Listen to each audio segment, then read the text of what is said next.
آپ ہر کام ڈلڈے سے کرنا چاہتے ہیں، آپ ہر کام ڈلڈے سے کرنا چاہتے ہیں۔ یعنی جب آپ نے اس کے ساتھ نیگوشیٹ کیا، آپ نے اس کے ساتھ جو ہے نا جرگی کی، مذاکرات کی، تو آپ کو آنر کرنا چاہیے۔ جو لوگ مذاکرات میں حصہ دار تھے، اب ان کی رسپانسبلٹی ہے کہ وہ سامنے آئے کہ وہ کیوں مذاکرات کر رہے تھے، کیوں ایگریمنٹ کر رہے تھے، آج اس کو امپلیمنٹ ہی نہیں کر رہے ہیں۔ ہم سمجھ رہے ہیں کہ اس وقت کشمیر میں جو ریاست پالیسی اپنا رہی ہے اس کو اپنی پالیسی پہ نظر ثانی کرنی چاہیے، وہ مذاکرات کے ذریعے ابھی مزید اس کو انگیج کرنا چاہیے۔ کشمیر ایک بہت سینسیٹیو ایریا ہے، وہاں اگر اس قسم کی جو انڈیا چینل جو خبریں چلا رہی ہے دیگر، وہ کشمیر کاس کو بہت زیادہ نقصان پہنچا رہی ہے، اور میں سمجھ رہا ہوں کہ اس پہ ایک آل پارٹی کانفرنس ہونا چاہیے، اور تمام پولیٹیکل پارٹیز، جتنی بھی پاکستان کی پولیٹیکل پارٹیز یا انٹیلیجنسیا ہے، اس کو بیٹھ کے اس کے اوپر ڈسکشن کرنا چاہیے۔ ساتھ ساتھ جو ہے نا یہ جو گلگت بلتستان میں ہوا کہ مطلب آپ نے پبلکلی یہ بتا دیا کہ ہمارے بغیر کوئی جو ہے نا اسمبلی میں پہنچے گا، نہ کوئی پارلیمنٹ میں آئے گا، ووٹ بھی ہم دیں گے اور اسمبلی میں بھی ہم پہنچائیں گے۔ تو آپ نے کشمیر کا تو ایکسپیرینس دیکھ لیا کہ آپ نے کشمیر میں اپوزیشن ختم کر دی، آپ نے ویکیوم خود کریٹ کیا۔ جب آپ نے اپوزیشن ختم کر دی تو اس کا یہ اثر ہوا کہ یہ وہاں عام لوگ نکل آئے، کمیٹی نکل آئی۔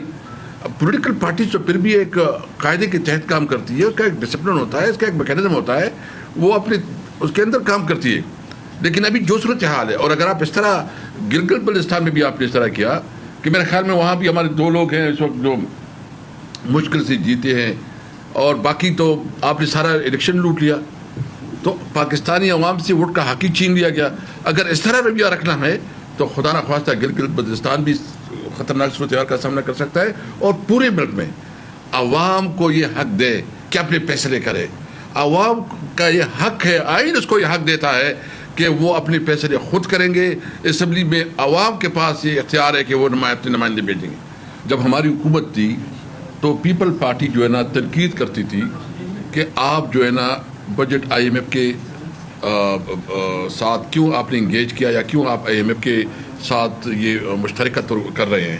میں پیپل پارٹی سے پوچھنا چاہتا ہوں کہ اس وقت تو ہم نے جتنا بھی کیا، ہمارے بجٹ کے معاملات اور اس پہ تو تیمور صاحب اور یہ آپ کو بتا دیں گے کہ کتنا فرق ہے۔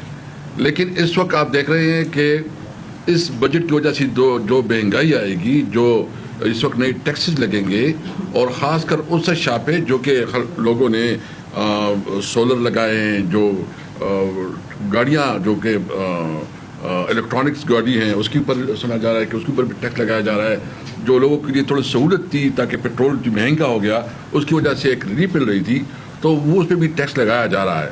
تو یہ بدترین بجٹ ہوگا، اور یہ بجٹ جو ہے نا لوگوں کی زندگی مزید عجیب بنا دے گی۔ آپ اس وقت بھی دیکھ رہے ہیں کہ بجلی کی لوڈ شیڈنگ، جس صوبے سے میں تعلق رکھ رہا ہوں وہاں 18 گھنٹے لوڈ شیڈنگ ہے، اور دلچسپ بات یہ ہے کہ صرف یہ جو کہہ رہے ہیں کہ ادھر جو ہے نا چوری ہو رہی ہے، یہ سب سے زیادہ ظلم جو یہ کر رہے ہیں، وہاں اس وقت 60% جو ہے نا پیسکو کے پاس ویکنٹ پوسٹ ہیں، یعنی وہاں اسٹاف ہی اویلیبل نہیں ہے، لائن مین نہیں ہے، ایس ڈی او نہیں ہے، میٹر ریڈر نہیں ہے۔ 24,000 ویکنٹ پوسٹ ہیں، 24,000، اور اس کے لیے کوئی ترتیب بھی نہیں بنایا جا رہا ہے۔ تو آپ بتائیں کہ آپ جو ہے نا نئی اپوائنٹمنٹ بھی نہیں کر رہے ہیں، اور آپ کے 60% ایک ڈپارٹمنٹ میں جو ہے نا ویکنسی خالی ہے، وہ کیسے سروائیو کرے گی؟ اور آپ کے پاس یہ میکینزم بھی نہیں ہے کہ آپ کا لائن مین جا کے، میٹر ریڈر جا کے جو ہے نا وہ چیک کرے میٹرز کو، اور اس کی وجہ سے پورا ہمارا جو خیبر پختونخوا جب بجلی نہ ہو تو انڈسٹری تو آپ کی تباہ برباد ہو جاتی ہے۔ ساتھ ساتھ آپ یہ بھی دیکھ رہے ہیں کہ جو کسانوں کا حال ہے، یعنی جو اس وقت تمام ملک کے کسانوں، پنجاب کے کسان ہیں، وہ ہمارے صوبے کے کسان ہیں، وہ سندھ اور بلوچستان کے کسان ہیں، وہ اس ویسے بھی پریشان ہیں، اور اس بجٹ میں اس کے لیے کوئی ریلیف نہیں رکھی جا رہی۔ سب سے اہم ظلم یہ ہے کہ اس وقت جو کچھ ہو رہا ہے، ایک تو بجٹ کے حوالے سے وہ زیادہ ڈیٹیل میں ہی دیں گے۔ میں جو اس وقت کشمیر میں جو صورتحال ہے کہ پہلی دفعہ اس کشمیر کو بہت زیادہ متنازع بنایا گیا۔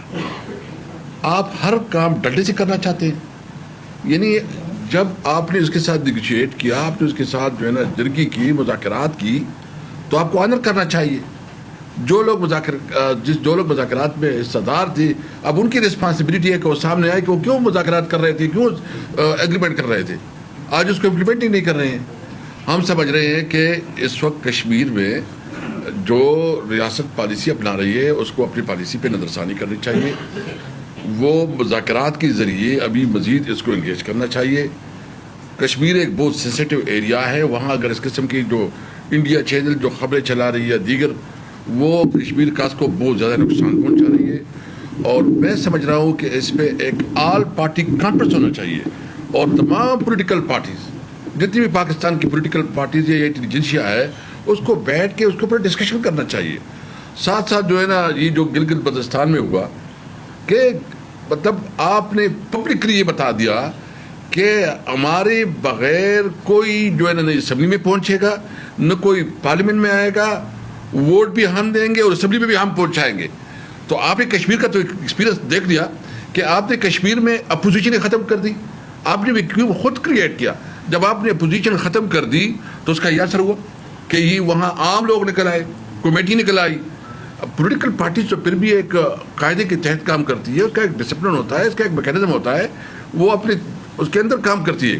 لیکن ابھی جو صورتحال ہے، اور اگر آپ اس طرح گلگت بلتستان میں بھی آپ نے اس طرح کیا کہ میرے خیال میں وہاں بھی ہمارے 2 لوگ ہیں اس وقت جو مشکل سے جیتے ہیں، اور باقی تو آپ نے سارا الیکشن لوٹ لیا، تو پاکستانی عوام سے ووٹ کا حق ہی چھین لیا گیا.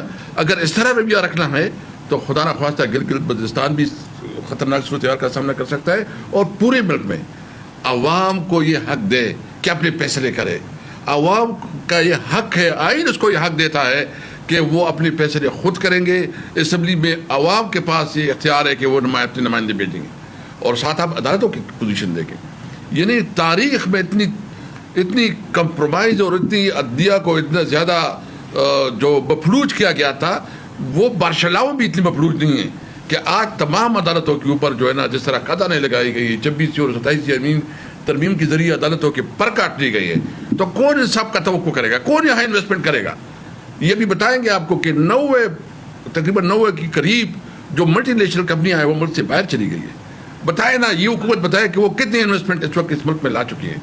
تو یہ حکومت معاشی لحاظ سے مکمل ناکام ہے.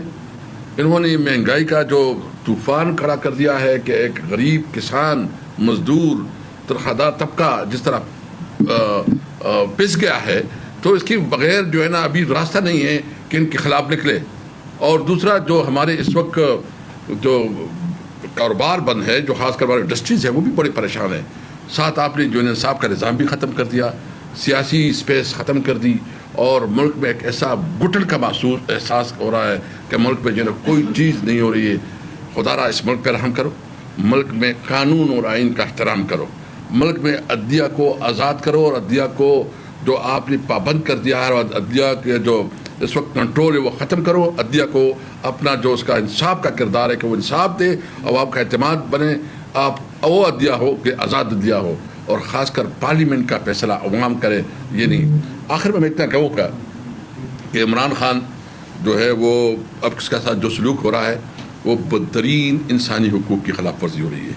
ان کی بیوی بشرا بی بی کے ساتھ جو ہو رہا ہے، اور ہماری جو دیگر قیدی ہے جو لاہور لکھپت میں ہے اس کے ساتھ ہو رہا ہے. ہم ان کے لیے انصاف چاہتے ہیں، محنت چاہتے ہیں، اور ہم سمجھتے ہیں کہ جیل مینول کے مطابق اس کی ملاقات ہونی چاہیے. اور عمران خان کا جو علاج کا مسئلہ ہے وہ تو ہمارا وہ انسانی اس کا بیسک رائٹ ہے، وہ ایک سٹیزن کی حیثیت سے اس کا بنیادی حق ہے، اس کو اپنا حق دینا چاہیے. انشاءاللہ تعالی جو بھی ہوگا، اگر کوئی کسی کی سمجھ ہے کہ تحریک انصاف جو ہے نا اس ایشوز پہ جو ہے نا وہ پیچھے ہٹے گی اور وہ کمزور ہوگی، ان کی غلط فہمی ہے. ہم انشاءاللہ اپنی تحریک کو آگے بڑھائیں گے، جدوجہد کریں گے، اور ملک میں قانون اور آئین کے حکمرانی کے لیے اور عمران خان کی جو رہائی کے لیے اپنی جدوجہد کو آگے بڑھائیں گے. تیمور خان.